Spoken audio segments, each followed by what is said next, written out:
Hello, my dear friends. How are you? I hope you are doing good. This is Amdali Ansari, and once again, I welcome you to my YouTube channel, Ocean of English Knowledge.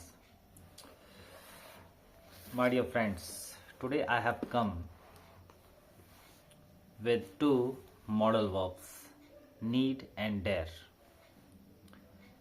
ये दैनिक जो हमारा usage है उसके हिसाब से भी important है, और प्लस जो भी बच्चे हाई स्कूल के हैं, क्लास 10th के, सीबीएसई के हो, चाहे यूपी बोर्ड के हो, चाहे बिहार बोर्ड के हो, जो बोर्ड एग्जामिनेशन में अपीयर होने वाले हैं उनके लिए भी इम्पॉर्टेंट है। स्पोकन की दृष्टि से भी ठीक है, जनरल मतलब कि हमें यूज़ करना उसके लिए भी मतलब कि चलेगा, और प्लस बोर्ड एग्ज़ाम है उसमें भी मॉडल वर्ब का प्रयोग कैसे होगा उसके लिए भी उचित है। तो आइए देखते हैं कि नीड और dare, you must have heard the name of these two modal verbs. अवश्य आपने इन दोनों का नाम सुना होगा, नीड का और डेयर का। कहने में तो बहुत ही आसान है, लेकिन बहुत ऐसे मतलब कि लोग हैं, इवन स्पोकन टीचर्स, जो काफ़ी इसकी मतलब कि गलतियां करते हैं। तो इसको हम लोग विस्तार से जानेंगे, इसलिए कि नीड और डेयर दो ऐसे मॉडल वर्ब हैं जिनको मार्जिनल ऑक्सिलरीज भी कहा जाता है और इनको सेमी मॉडल वर्ब भी कहा जाता है। ठीक है, सेमी का मतलब होता है आधा, हाफ मतलब कि आधा आधा दिखाएं। मतलब क्या कि नीड और डेयर ये दोनों मेन वर्ब का भी काम कर लेते हैं और प्लस हेल्पिंग वर्ब का भी काम लेते हैं। तो इसलिए ये सेमी मॉडल हो गए। कहीं कहीं जो मार्जिनल मैंने शब्द बोला है, कहीं कहीं मार्जिनल वर्ब लिखा जाता है, तो मार्जिनल का मतलब भी कहीं से होता है कम कर देना, यानी यहाँ पर ये भी मार्जिनल और सेमी मॉडल वर्ब ये दो ही होती हैं। ठीक है, बाकी तो आप लोगों ने पढ़ा ही होगा कि number of model auxiliary verbs 13 होता है, जिसमें से दो हमने ये पढ़ा है कि ये जिसमें 13 में से ये दो सेमी मॉडल कही जाती है। रीजन मैंने बता ही दिया, क्योंकि इनका प्रयोग जो है मुख्य क्रिया के रूप में भी होता है, मेन वर्ब के रूप में, और प्लस हेल्पिंग वर्ब के रूप में भी होता है। अब ये कुछ बात बहुत ही ऑड लग रही है। अब इस बात को मैं आप लोगों को समझाना चाहूँगा कुछ एग्जाम्पल्स के माध्यम से। अगर आप लोग मेरी वीडियो को देख रहे हैं तो अपने साथ थोड़े समय के लिए कॉपी और पेन जरूर ले लीजिएगा, चूँकि डिस्प्ले के लिए कोई साधन नहीं था, इसलिए मैंने ओरली जो है बोल करके समझाना उचित समझा कि कम से कम इसी बहाने तो कम से कम आप लोगों को जानकारी हो जाएगी। ठीक है, चलिए तो पहला मैं एग्जांपल देता हूं कि एक एग्जांपल है, he needs some money. He needs some money. अब उसे कुछ पैसों की जरूरत है। I need your help. मुझे आपके मदद की जरूरत है, मुझे आपकी मदद चाहिए। I need your help. I need to go there. I need to go there. मुझे वहां जाने की जरूरत है, मुझे वहां पे जाना है। Does he need a pen. क्या उसे एक कलम की जरूरत है? क्या उसको एक कलम चाहिए? आई have given you 4 examples. 4 examples मैंने दिया। पहला एग्जाम्पल मैंने ये दिया कि ही नीड्स सम मनी, उसे कुछ पैसों की जरूरत है। अब अगर आपने बाकी पहले कैन, कुड, मे, माइट ये सब मॉडल ऑक्सिलरी वर्ब्स पढ़ा होगा, तो आपने एक चीजों का गौर जरूर किया होगा कि जितनी भी मॉडल ऑक्सिलरी वर्ब्स हैं वो सभी अपने साथ वर्ब का फर्स्ट फॉर्म जो है रखती हैं साथ में। जैसे आई कैन गो देयर, मैं वहां जा सकता हूँ, कैन के साथ गो। आई कैन राइट, मैं लिख सकता हूँ, कैन के साथ right. You should go there, should के साथ गो, तुम्हें वहां जाना चाहिए। ठीक है, ही विल कम हियर, वो यहाँ पे आएगा, विल के साथ कम। आई शैल गो देयर, मैं वहां जाऊंगा, शैल के साथ गो। यू मस्ट सिट हियर, तुम्हें अवश्य यहाँ बैठना चाहिए, मस्ट के साथ सिट। तो इससे क्या आप लोगों को पता चला कि मॉडल वर्ब हमेशा अपने साथ क्या रखती हैं? वर्ब का फर्स्ट फॉर्म। लेकिन ये मैंने जो एग्जांपल दिया, ही नीड्स सम मनी, उसे कुछ पैसों की जरूरत है, तो नीड्स के साथ क्या लगा हुआ है? सम लगा हुआ है। जबकि अगर ये मॉडल होती तो उसके साथ वर्ब का फर्स्ट फॉर्म लगा होता, लेकिन नीड में खुद एस लगा, ही नीड्स सम मनी। इसका मतलब क्या कि यहाँ पे ये मॉडल ऑक्सिलरी वर्ब नहीं है, यहाँ पे ये कॉमन वर्ब है, यहाँ पे ये मेन वर्ब का काम कर रही है। आई नीड योर हेल्प, मुझे तुम्हारी मदद चाहिए, मुझे तुम्हारी मदद की जरूरत है। नीड योर हेल्प, नीड के बाद क्या है? योर लगा हुआ है, वो वर्ब नहीं है, यानी नीड खुद क्या है? मेन वर्ब है। I need to go there, I need to go there, मुझे वहां जाने की जरूरत है। तो नीड टू, नीड के साथ क्या लगा हुआ है, टू लगा है, मतलब यहाँ पर ये मॉडल वर्ब नहीं है। Does he need a pen, क्या उसे एक कलम की जरूरत है, does he need a pen, need के साथ अ पेन लगा हुआ है, यानी यहाँ पर भी ये मॉडल वर्ब नहीं है। तो साफ साफ जो है आप इन एग्जाम्पल से देख रहे हैं कि नीड के साथ वर्ब का फर्स्ट फॉर्म नहीं है, जबकि अगर ये मॉडल वर्ब होती तो हमेशा इसके साथ वर्ब का क्या आता, फर्स्ट फॉर्म आता। तो इस तरह से आपको ये आइडेंटिफिकेशन का आइडिया ही मिल गया कि कब आप पहचानेंगे कि ये मॉडल वर्ब है, कब ये मेन वर्ब है। तो इस तरह से आपने देखा। डेयर को भी ले सकते हैं, जैसे she dares to say what she thinks, she dares to say what she think, वो जो कुछ भी सोचती है कहने की हिम्मत रखती है। I dare you to go there, dare का प्रयोग जो है हिम्मत, चैलेंज के लिए भी होता है, चुनौती देने के लिए भी होता है। I dare you to go there, ठीक है, मैं तुमको चैलेंज करता हूँ वहां जाके दिखाओ, ठीक है। I dare you to go there, मैं चैलेंज करता हूँ कि तुम वहां जाकर के दिखाओ। Does he dare to speak against you, क्या उसके अंदर हिम्मत है तुम्हारे खिलाफ बोल दे। Does he dare to speak against you, क्या उसमें हिम्मत है तुम्हारे खिलाफ बोल दे। डज ही डेयर, तो यहाँ पे does he dare to speak, dare के साथ भी क्या लगा, टू लगा हुआ है। और उसमें आई डेयर यू, डेयर के बाद यू वर्ब नहीं है। और मैंने बोला शी डेयर्स टू से, she dares to say what she thinks, dares के बाद क्या है, टू सी है। यानी नीड के बाद भी आपने देखा वर्ब का फर्स्ट फॉर्म नहीं है, डेयर के बाद भी आपने देखा वर्ब का फर्स्ट फॉर्म नहीं है। यानी जब किसी के पहले के बाद में जो है वर्ब का फर्स्ट फॉर्म नहीं लगा है, यानी किसी भी एंगल से ये मॉडल वर्ब नहीं है। तो जब मॉडल वर्ब नहीं है तो है क्या, मेन वर्ब है, ठीक है। और जब ये मेन वर्ब आती है तो इसके ऊपर टेंस का प्रभाव तो पड़ेगा ही पड़ेगा। जैसे आई नीड सम मनी, मुझे कुछ पैसों की जरूरत है, तो आई के साथ क्या लग गया, नीड लग गया। उसे कुछ पैसों की जरूरत है, he needs, because he singular subject है, ही नीड्स सम मनी, उसे कुछ पैसों की जरूरत है। शी नीड्स सम मनी, उसे कुछ पैसों की जरूरत है, वहां पे शी नीड्स अ पेन, उसे एक कलम चाहिए। शी नीड्स अ बैग, उसे एक बैग चाहिए। Mohan needs a bag, Mohan को एक बैग चाहिए। दे नीड अ हाउस, उन लोगों को एक घर चाहिए। तो यहाँ पे आप देख रहे हैं कि जैसे सब्जेक्ट होगा, अगर सब्जेक्ट सिंगुलर है तो नीड में आपको एस लगाना पड़ेगा, और यदि सब्जेक्ट प्लूरल है तो नीड ही रहेगा। ये बात कंफर्म है कि अगर नीड कॉमन वर्ब है तो कॉमन वर्ब होगा, तो कॉमन वर्ब एक फाइनाइट वर्ब के रूप में आता है, यानी उसके ऊपर टेंस का प्रभाव पड़ेगा, सब्जेक्ट के नंबर का प्रभाव पड़ेगा। अब आइए मैं आपको कुछ और एग्जांपल्स देता हूँ। कुछ और एग्जांपल्स क्या, कि पहले मैंने जो एग्जांपल्स ये दिए हैं इसमें आपको ये पता चला कि नीड और डेयर मॉडल वर्ब नहीं है, कॉमन वर्ब है। अब कुछ एग्जांपल्स को देखिए, दो एग्जांपल मैं जोड़े में दे रहा हूँ। You need go there, you need go there, आपको वहां जाने की जरूरत है। You need to go there, आपको वहां जाने की जरूरत है। I have given you two examples, you need go there, you need to go there. What is the difference between these two sentences? You need go there, you need to go there. In first example, you need go there, need, after need, you are watching that, you are saying that after need verb, the first form of verb has been used. Need के बाद verb का first form use किया गया, you need go there. Sir आप बोलेंगे sir ये sentence थोड़ा उल्टा लग रहा है। क्या उल्टा लग रहा है सर, ऐसा यू नीड गो देयर नहीं होना चाहिए, you need to go there होना चाहिए। एक और एग्जाम्पल बोला जाए कि he need go there, he need go there, sir उल्टा बोल रहा है, ही के साथ नीड नहीं लगता, ही के साथ नीड से लगता है।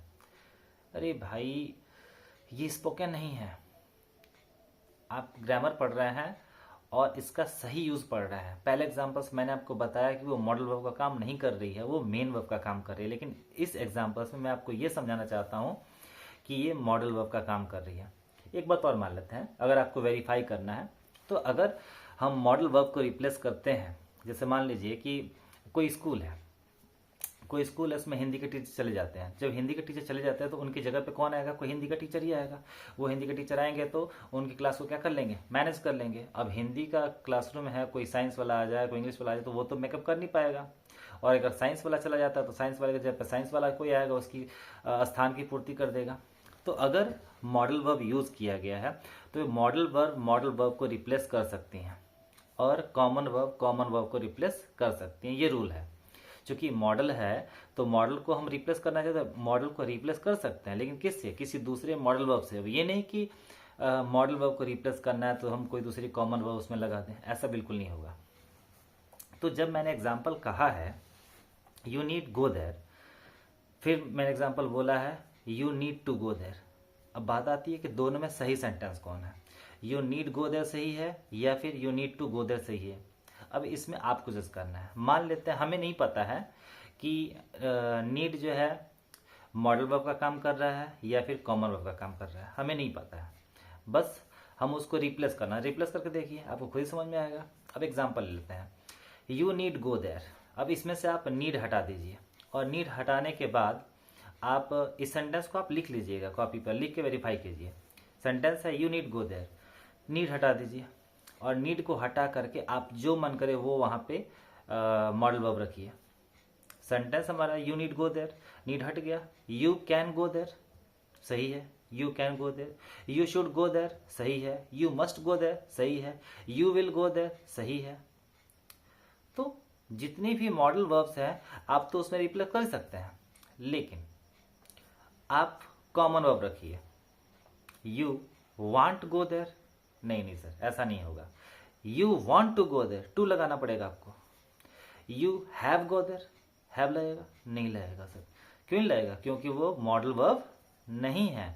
तो आपने देखा कि नीड को हम हटा रहे हैं और नीड के जगह पे कोई कॉमन वर्ब रख रहे हैं तो उसको रिप्लेस वो नहीं कर पा रही है, उसके वो सेंटेंसेस ही नहीं हो पा रहा है। लेकिन अगर हम नीड के जगह पे कोई दूसरी मॉडल वर्ब रख रहे हैं तो वो उसको सेटिस्फाई कर रहा है, वो उसको रिप्लेस कर दे रहा है। तो इस तरह से आपने देखा। और दूसरा जो सेंटेंस है you need to go there, अब इसमें नीड को रिप्लेस कीजिए मॉडल वर्ब से, यू नीड हटा दीजिए, you need to go there sentence है, अब नीड की जगह आप कैन भरिए। You can to go there हो सकता है, नहीं सर ऐसा तो नहीं होगा। You will to go there ऐसा होगा, नहीं सर ऐसा भी नहीं होगा। You should to go there ऐसा होगा, ऐसा भी नहीं होगा।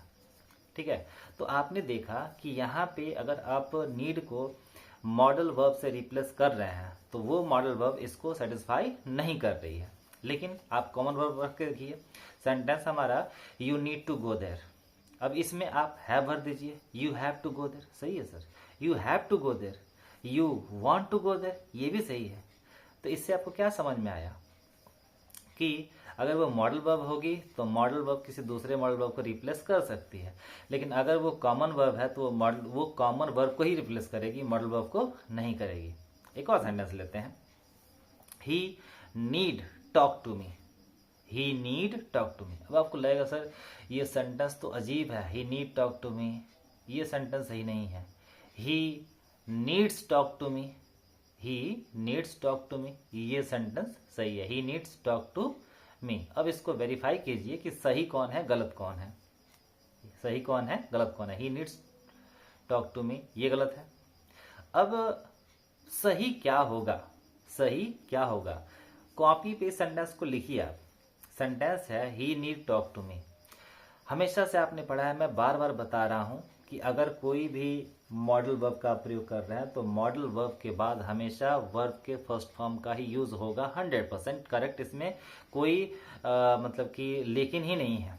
चाहे वो मॉडल वर्ब प्रेजेंट का हो और चाहे मॉडल वर्ब पास्ट का हो। जैसे मान लीजिए कि कुड ले लीजिए, कुड मॉडल वर्ब है तो he could go, he could bye, he could purchase, he could defeat, he could speak. तो कुड बोल रहे हैं तो स्पीक बोल रहे हैं, गो बोल रहे हैं, बाय परचेज कुछ भी बोल रहे हैं। तो मॉडल वर्ब चाहे वो प्रेजेंट की हो चाहे वो पास्ट का हो, हर हाल में उसके साथ वर्ब के फर्स्ट फॉर्म का ही प्रयोग होना है। तो मैंने एक सेंटेंस लिया कि he need talk to me, he need talk to me. अब आपको लग रहा है कि सर ही तो सिंगुलर सब्जेक्ट है, नीड के साथ एस लगना चाहिए, he needs talk to me होना चाहिए। ठीक है, मान लेते हैं, आपकी बात कुछ समय के लिए हम मान लेते हैं। He needs talk to me. लेकिन ये बताइए कि क्या मॉडल वर्ब में हम एस लगाते हैं क्या? विल में हम एस लगा देते हैं, विल्स कर देते हैं। कैन में एस लगाते हैं, कैंस कर देते हैं। जैसे मैं वहां जा सकता हूं, आई कैन गो देयर, ठीक है, वो वहां जा सकता है तो ही कैंस गो देयर, ऐसा बोलेंगे क्या? नहीं। मॉडल वर्ब सब्जेक्ट सिंगुलर हो, प्लूरल हो, ठीक है, उससे इसका कोई लेना देना नहीं है। मॉडल वर्ब हमेशा सिंगुलर सब्जेक्ट हो, प्लूरल सब्जेक्ट हो, वही रहेगा। इन द सेम वे मैंने सेंटेंस बोला है कि ही नीड टॉक टू मी, तो नीड क्या यहाँ पे है? मॉडल वर्ब का काम कर रहा है। वो ही और आई यू से कोई लेना देना उसका नहीं है। सिंगुलर हो, प्लूरल हो, नीड आएगा तो आएगा। अब नीड मॉडल वर्ब का काम कर रहा है तो उसके बाद वर्ब के फर्स्ट फॉर्म का होना बिल्कुल जरूरी है। ही नीड टॉक टू मी, तो नीड आपका मॉडल वर्ब हो गया और टॉक वर्ब का फर्स्ट फॉर्म हो गया। तो ये बताइए ये मॉडल वर्ब को सेटिस्फाई कर रहा है कि नहीं कर रहा है? बिल्कुल कर रहा है, क्योंकि मॉडल वर्ब के साथ हमेशा वर्ब का फर्स्ट फॉर्म ही आता है। He need talk to me सही है। अब he needs talk to me ये करते हैं, तो ये बताइए ही नीड्स कर देते हैं आप, तो जब इसको ही के साथ नीड्स आप लगा देंगे तो नीड्स तो मेन वर्ब हो गया, मेन वर्ब हो गया, तभी तो आपने एस जोड़ा है। उसके बाद से टॉक, टॉक भी वर्ब का फर्स्ट फॉर्म है। अब इधर आप जो है वर्ब का सेकंड सिंगुलर फॉर्म बनाए हुए हैं, नीड में एस जोड़े हुए हैं, उधर वर्ब का फर्स्ट फॉर्म है ऐसे। ये सेंटेंस ही गलत है, he needs talk to me, ये सेंटेंस ही गलत है। किस तरह से गलत है? एक साथ आप दो वर्ब का प्रयोग नहीं कर सकते हैं। अगर आप चाहते हैं कि he needs talk to me सही हो तो he needs to talk to me, he needs to talk to me, ये सेंटेंस आपको करना पड़ेगा हर हाल में। He needs talk to me, ठीक है। तो इस तरह से नीड्स यहाँ पे मॉडल वर्ब का काम नहीं कर रहा है बल्कि कॉमन वर्ब का काम कर रहा है। ऊपर हमने देखा ही नीड टॉक टू मी, यहाँ पे नीड के साथ वर्ब का फर्स्ट फॉर्म आ गया है, इसका मतलब यहाँ पे ये मॉडल वर्ब का काम कर रहा है। और एग्जांपल लेते हैं कि मान लीजिए अगर आप सेंटेंस का निगेटिव बनाते हैं तो मॉडल वर्ब के पास ये क्षमता है कि अपने बगल में नॉट रख करके वो खुद जो है निगेटिव सेंटेंस बना सकती हैं। मॉडल वर्ब आगे आकर के इंट्रोगेटिव सेंटेंस बना सकती हैं। Example, he can speak English, he can speak English, can modal verb है, निगेटिव बनाना है, he can not speak English. You can write English, you can not write English. I will go there, I will not go there. He should play here, he should not play here. तो जितने भी modal verbs का मैंने नाम लिया उसमें आप not लगा दीजिए, उसका निगेटिव बन जाएगा। तो सेम अगर नीड और डेयर मॉडल वर्ब है तो उसके बाद नॉट ऐड करके आप उसका निगेटिव बना सकते हैं। उसमें कोई आपको वर्ब का एस फॉर्म या डू डज जोड़ने की जरूरत नहीं है। फॉर एग्जाम्पल, मुझे वहां जाने की जरूरत है, आई नीड गो देयर, इसका निगेटिव क्या बनेगा? I need not go there, I need not go there. भाई नीड मॉडल वर्ब का काम कर रहा है तो उसके तुरंत पर क्या लगा देंगे? नॉट लगाएंगे, और वर्ब का फर्स्ट फॉर्म तो आएगा ही आएगा, I need not go there. He need write a letter, he need write letter, write में एस नहीं लगाएंगे, नीड में एस नहीं लगाएंगे, क्योंकि नीड जो है मॉडल वर्ब का काम कर रहा है। ही नीड राइट लेटर, उससे एक लेटर लिखने की जरूरत है। अब इसका निगेटिव बनाते हैं तो he need not write a letter. लेकिन अगर आप नीड को मॉडल वर्ब के रूप में बिहेव नहीं कराना चाहते हैं, उसको यूज जो है मॉडल वर्ब के रूप में नहीं करना चाहते हैं, मेन वर्ब के रूप में यूज करना चाहते हैं, तो आपको बोलना पड़ेगा he needs to write a letter, he needs to write letter. और इसका निगेटिव सेंटेंस क्या बनेगा? अब खुद ही अंदाजा लगा लीजिए। एस इस किस में लगाते हैं? प्रेजेंट इंडेफिनिट टेंस में। तो प्रेजेंट इंडेफिनिट टेंस में आपने गौर फरमाया होगा कि अगर उस टेंस का आपको निगेटिव बनाना है तो उसमें आप सिंगुलर सब्जेक्ट होगा तो डज नॉट यूज करेंगे और प्लस सब्जेक्ट होगा तो डू नॉट यूज करेंगे। तो सेम वही तरीका है कि अगर आप कह रहे हैं कि he needs to write a letter, इसका निगेटिव आप बनाएंगे तो he does not need to write a letter, he does not need to write a letter.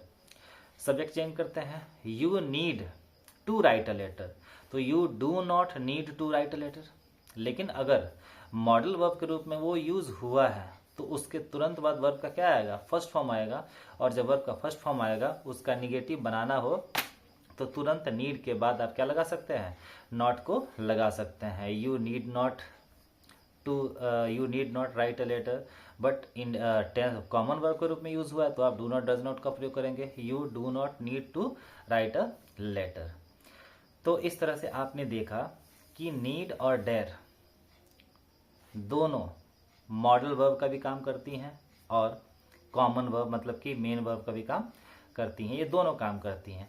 इसी गुण की वजह से इन दो वर्ब्स को, नीड को और डेयर को, अलग अलग मतलब कैटेगरी में बांट दिया गया है। कैटेगरी में बांटा क्या गया है, इसको थोड़ा सा अलग कर दिया गया है।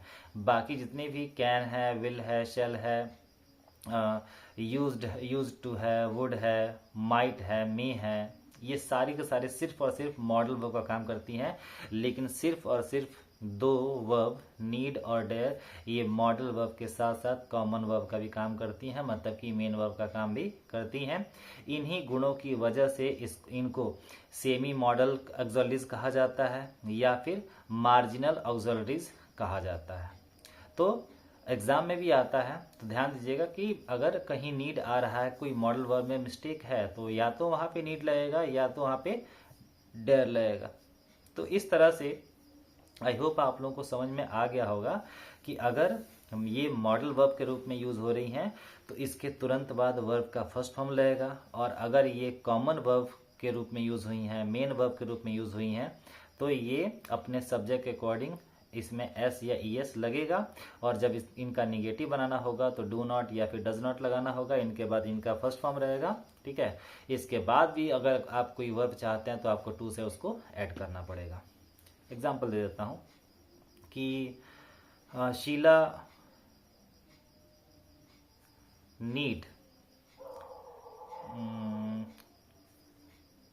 कम है। शीला नीड कम है, शीला को यहाँ आने की जरूरत है। शीला नीड कम है, नीड और कम, नीड के साथ कम का मैंने प्रयोग किया। यानी नीड जो है मॉडल वर्ब का काम कर रहा है और कम जो है वर्ब का फर्स्ट फॉर्म है। इसका निगेटिव सेंटेंस बनाना हो तो शीला नीड नॉट कम है, शीला को यहाँ आने की जरूरत नहीं है। लेकिन अगर आप इसको मॉडल वर्ब बनाना चाहते हैं तो Sheela needs to come here, और इसका अगर आप निगेटिव बनाएंगे तो Sheela does not need to come here. बात समझ में आ गया? आई होप आप लोगों को अब पूरी तरह से समझ में आ गया होगा नीड और डेयर का फंक्शन। तो प्यारे दोस्तों, अगर आप लोगों को ये वीडियो अच्छी लगी हो, चूँकि ये मेरा वीडियो बनाने का दो पर्पज़ था। एक, वैसे बच्चे जिनको काफ़ी मतलब कि स्पोकन वगैरह में इन चीज़ को दिक्कत होती है वो भी सीख जाएंगे, और प्लस जो भी बच्चे एग्ज़ाम में बैठने वाले हैं उनके लिए भी ये वीडियो काफ़ी अच्छी है। तो अगर आपको ये वीडियो अच्छी लगी हो तो इस वीडियो को अपने दोस्तों के साथ, सभी दोस्तों के साथ शेयर जरूर कीजिएगा, और लाइक भी कीजिएगा और सब्सक्राइब भी कीजिएगा चैनल को, क्योंकि आप ही लोगों की वजह से इस चैनल को चलना है। और कुछ ही समय के बाद आप देखेंगे एक नए मतलब कि इंस्ट्रूमेंट्स के साथ, नए टूल्स के साथ वीडियोस जो है काफ़ी मतलब कि बेहतर तरीके से बनाए जाएंगे। अभी चूँकि स्टार्टिंग है तो स्टार्टिंग में मतलब कि बिना टूल्स के, बिना डिजिटल बोर्ड की ये सारी वीडियोस बन रही है, लेकिन फिर भी जितना मतलब कि बन रहा है वो आप लोगों के लिए हेल्पफुल है। इंतज़ार में रहिए, बस कुछ ही दिनों की बात है, और कुछ ही दिनों के बाद है एक नए प्लेटफॉर्म के साथ में आऊँगा और बिल्कुल डीपली स्टडी करेंगे इंग्लिश का। चाहे ऐसे मतलब कि एस्पायरेंट्स, ऐसे बच्चे, ऐसे दोस्त जो इंग्लिश स्पीकिंग सीखना चाहते हैं उनके लिए भी मतलब कि ये चैनल है, और ऐसे जिनको इंग्लिश की डीप नॉलेज चाहिए उनके लिए भी है, दोनों के लिए है, ठीक है। तो आपकी एक मतलब कि मदद रहेगी, जितना ज़्यादा से ज़्यादा हो सके जो है मेरे चैनल को सब्सक्राइब कीजिए, लाइक कीजिए और शेयर कीजिए। धन्यवाद।